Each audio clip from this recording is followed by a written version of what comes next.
datang ke Jakarta lewat pelabuhan Sunda Kelapa dan mereka berdagang di Glodok dengan sukses. Akhirnya dengan kesuksesan itu dia membangun 3 bangunan sekaligus, yaitu di Jalan Gajah Mada 188, yaitu yang sekarang menjadi Gedung Chandranaya. Kemudian di sebelahnya, di sebelah kanannya yang sekarang menjadi Gedung SMA 2, dan kemudian di sebelah kirinya yang menjadi City Walk.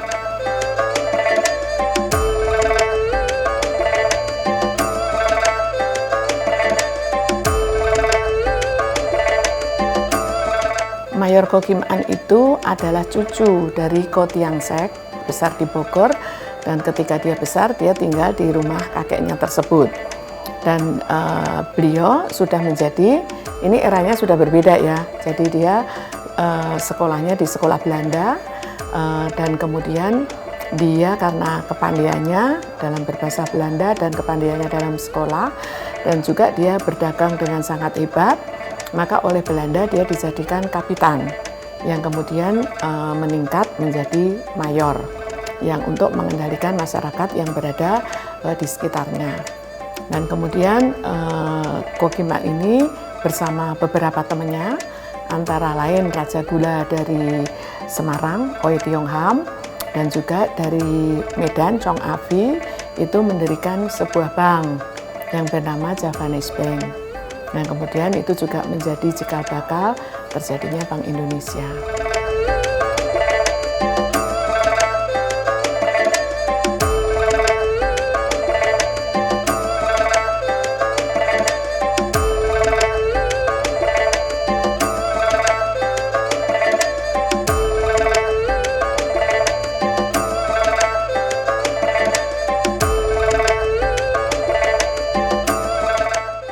Itu masyarakat Tionghoa adalah masyarakat pedagang yang masih buta huruf dan masih tidak paham akan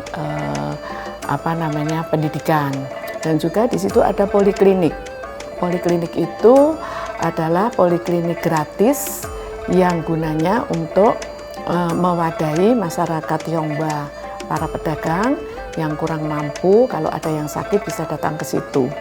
Dan itu akhirnya menjadi cikal bakal Rumah Sakit Sumber Waras.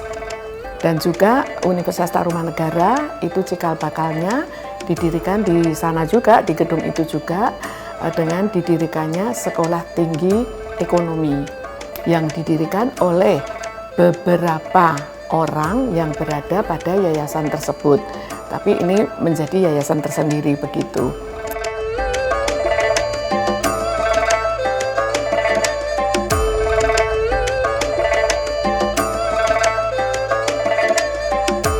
Bangunan Chandranaya itu adalah prototipe dari bangunan China dengan sistem landed house. Nah, itu ditandai dengan dia mempunyai bangunan inti yang berada di tengah, kemudian ada bangunan sayap di kanan kiri, di belakangnya ada bangunan gazebo, dan kemudian di belakangnya ada bangunan servis. Akan tetapi kalau yang terjadi di Chandranaya ini, ketika kami mulai meneliti di sana, bangunan servis yang ada di belakang itu sudah hancur. Nah, kemudian yang terjadi sekarang ini, bangunan inti yang berada di tengah itu masih utuh. Jadi penanganannya dengan preservasi. Kemudian bangunan sayap kanan dan kiri itu adalah bangunan baru dengan sistem rekonstruksi, karena bangunan aslinya dulu dirobohkan sementara karena alat-alat berat untuk masuk ke dalam untuk membuat 2 tower itu. Dan setelah selesai, barulah dia dibangun sesuai aslinya. Akan tetapi semua material yang berupa kayu itu memakai material lama. Jadi dinding batanya saja yang baru.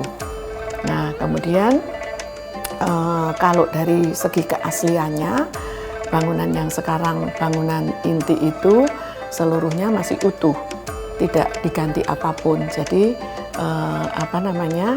kayu-kayu yang ada, ukiran-ukiran dan sebagainya itu masih seperti yang dulu dipakai atau dulu dibuat.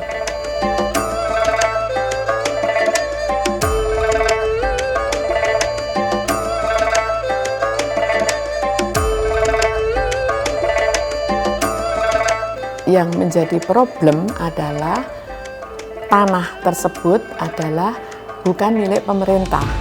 Jadi tanah di mana bangunan Chandranaya berada itu adalah milik sebuah PT. Kemudian ada bangunan bersejarah yang sesudah ada Undang-Undang Nomor 11 Tahun 2010 kan harus dilindungi. Dia sudah mendapatkan SK Gubernur sebagai bangunan cagar budaya sejak tahun 2021.